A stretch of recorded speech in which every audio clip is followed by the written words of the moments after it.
Trust me, you definitely don't want to get burnout in your life. So in today's video, I'm going to be focusing on how you can avoid burnout at all costs.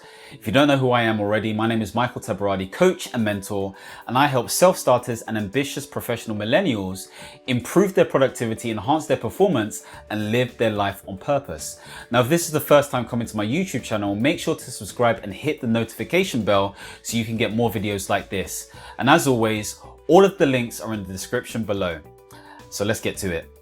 Now, I have achieved burnout at least twice in my life, and I remember when I achieved it, achieved it like it's some sort of goal, when I received it, should I say, I felt terrible. I'm not even gonna lie to you. I felt like I didn't really know what I wanted to do. I felt exhausted and lethargic, but I just wasn't really myself. And I remember going to the doctor, and it was quite clear from the diagnosis that I had burnout. Now, it's hard to really diagnose what it is unless there's context behind what you've been doing previously in order to understand if you've got burnout or not. Now, reading some articles online, I found out that burnout can lead to a number of different things. Number one, physical and emotional exhaustion. Number two, cynicism and detachment. And number three, feelings of ineffectiveness and a lack of accomplishment. So the aim of this video is to talk about things to help you avoid these different three states of burnout. I did that slowly because I almost forgot what I was going to say. The first thing I'm going to say to you is be extremely clear with your priorities. Be clear, because if you're not crystal clear with your priorities, you're going to get to a point of overwhelm and confusion, and you're going to believe in this thing called life-work balance. Again, if you haven't checked out my video, make sure to check it out. Then you're going to get to a point of just really not really achieving anything. And so you're going to be running on a hamster wheel, in this rat race, not achieving anything, trying to achieve everything to achieve nothing. If you've promised people that you're going to do stuff, if you promise yourself you're going to do stuff, but it covers way too many things, it's longitudinal in nature, you need to reprioritize. You need to focus and sit down and say to yourself, what is it that I truly want? What is it that I truly desire? What will improve my sense of well-being? What will get me the results that I need? And I'm sure it's not 101 things. I'm sure it usually comes down to the top 20%, or at least focusing on one thing or a few things that needs to get done. So make sure you prioritize. See, I wanted to make sure that you guys really get it in your heads. The second thing that you need to do is make sure that you have a rhythm. And I say this because it's important to understand what you're doing next. I've spoken about this in my previous video, but again, if you want to check out how I sort out my Google Calendar, then again, check out this video. But more importantly, you have to get to a point where you know what you're doing. So schedule in time for your events, for your meetings, for the big block core activities, so there is a rhythm in place, so you know what you're doing at different key parts of the day. So make sure you establish your rhythm. The third thing is lack of sleep.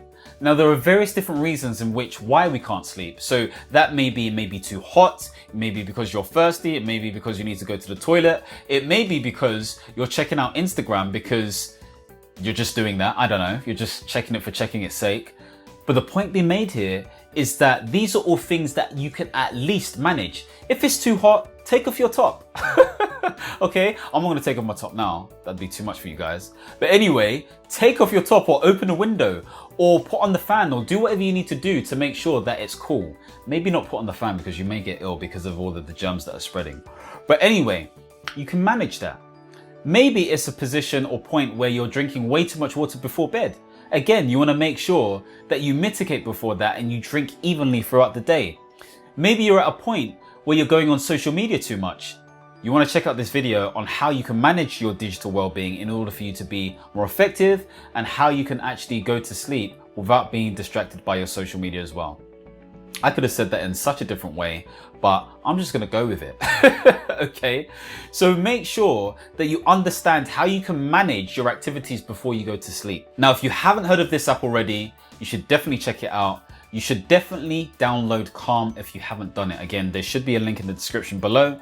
And I use Calm in order to make sure that I'm calm. How ironic. Okay, sometimes you can listen to just ambient music. Sometimes you can listen to certain meditations and it can help you calm down. There are different things that you can do in Calm that can really relax you and get you to a point of feeling like you need to sleep. So if you want to try out Calm and you haven't tried it out before, then definitely check out the link below. The next thing is to make sure that you have deliberate breaks. Now, if you're watching this during quarantine or lockdown or whatever it is, then you know that having deliberate breaks is going to be important. Now, some people may say, well, I'm at home all the time, so, I'm getting all the breaks that I need. But, in my mind, that may not necessarily be the case. Why not go for a walk? I specifically got this watch because I wanted to track my steps, because I realized I was becoming a fat, lazy slug. Try not to feel sorry for myself, but it is what it is. It is what it is. It is what it is. It is what it is. Okay, so you want to get to a point where you're having those deliberate breaks. So maybe you're using your watch to remind you to do that, or so you can check your steps. So think of a creative way in which you can actually get some sort of deliberate break in, because if you don't, you're going to be overwhelmed, you're going to get burnout, you're going to have all these different things that you don't want to receive. And trust me, I've been there. It's something that you don't want to have, because if you do get it, trust me, it's just terrible. I was out for like 21 days, man. I couldn't go to work, I couldn't speak to anyone, I couldn't watch anything. I was just very plain Jane. And sorry if your name's Jane, but it was just figure of speech. Anyway, let's get to the next point. I guess the fifth thing, or the next thing, is making sure that you understand that people make the difference. I've spoken about accountability buddies before. I've spoken about mastermind groups. I've spoken about action learning sets. I've spoken about all these structured ways in which you can be reminded of, yes, doing great work, but also having the break that you need. Now, sometimes you don't have that structure. Sometimes you just have your siblings. Sometimes you just have your partner. Sometimes you just have your parents. Sometimes you just have your friends. And so, take time to actually spend with them, to just talk to them about what they're doing in their life. Okay, this is part of like the deliberate breaks. And obviously they can help you remind yourself of the fact that you're working too hard or trying to conquer the world, want to be King Mike or, Captain this or whatever it is. Calm down, spend some time with your friends and your loved ones, and get to a point of really understanding what true meaning is in your life and understanding what you should really be focusing on. The sixth thing is also about making sure that if it gets to a point where it's too much, stop everything. I know it sounds scary and crazy to do. I don't know if you've watched the Paris Hilton documentary. Don't judge me. Anyway, she made sure, or she said to herself, that she can't stop everything because she's got so much to do in her schedule.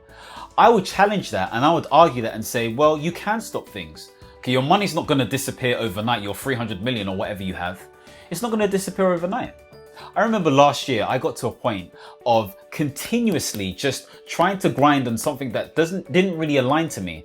And because it didn't align to me, my body knew and felt like it was alien to this thing that I was trying to do. And so you need to understand when to stop. Don't be afraid to stop.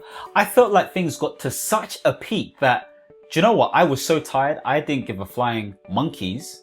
Yeah, I didn't swear. I didn't give a flying monkeys if I was doing X or meeting this person or trying to achieve this and I said this to the world. Who cares? I just wanted to stop. And so I let my body tell me what I needed to do as the months went by.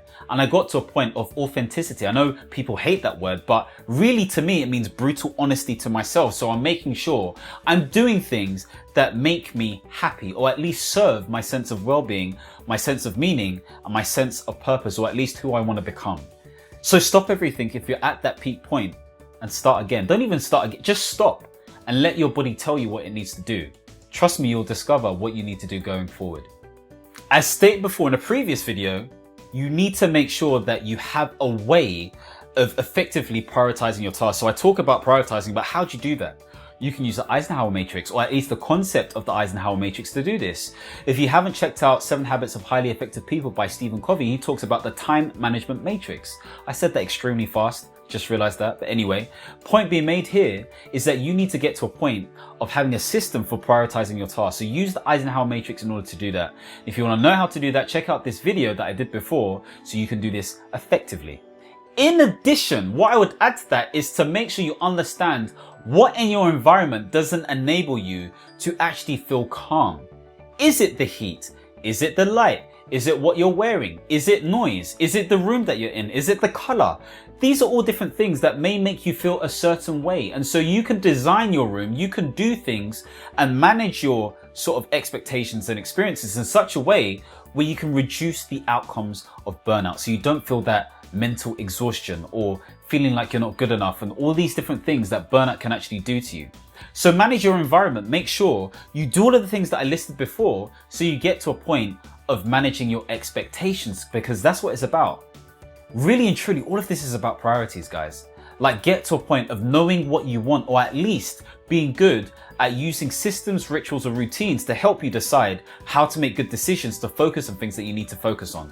Another thing to do is to make sure that you stick to digital well-being mode, or at least have a sense of digital well-being on your phone and on your laptop. Okay, so this is more notably for your browsers, because if you can manage your activity online on these devices, you're not consistently being exposed by all these radiation and all this heat that's coming, from your phones into your pockets or your hands, or your legs, or your head, or whatever it is. You're not straining your eyes consistently at the screen. I know I'm saying this, even though I'm shooting a YouTube video and you're using a screen to actually check this out, but I still want you to check this out, so don't go away. The point being made here, you can realize that every time I do this, I say the point being made. But anyway, the point being made is that you need to be monitoring what your usage is like on these devices. And so if you do this in smart ways, if you do this effectively, you're less likely going to feel anxious or feel apprehensive or feel like you need to get a dopamine release because you're seeing X, Y, and Z on Instagram doing amazing things, or you think they're doing amazing things. So you feel like you need to go harder when you don't even know their story. You don't even know their life. You have no context whatsoever. A picture tells 1,000 words, but it can only tell one. And that one should be that you are good enough. Don't let this picture tell you lies, okay? At the end of the day, manage your expectations online. And again, you'll be able to manage your priorities and be more effective without getting burnout. Getting burnout is a terrible thing, but also having no money is a terrible thing too. So in the next video, I'm gonna be talking about financial goals you should aspire towards in your 30s, or at least below 30, in order for you to get the goals that you need to achieve in terms of your money, okay? Because money is important. Make sure you subscribe, hit the notification bell, and as always, understand, reach, and expand. Peace.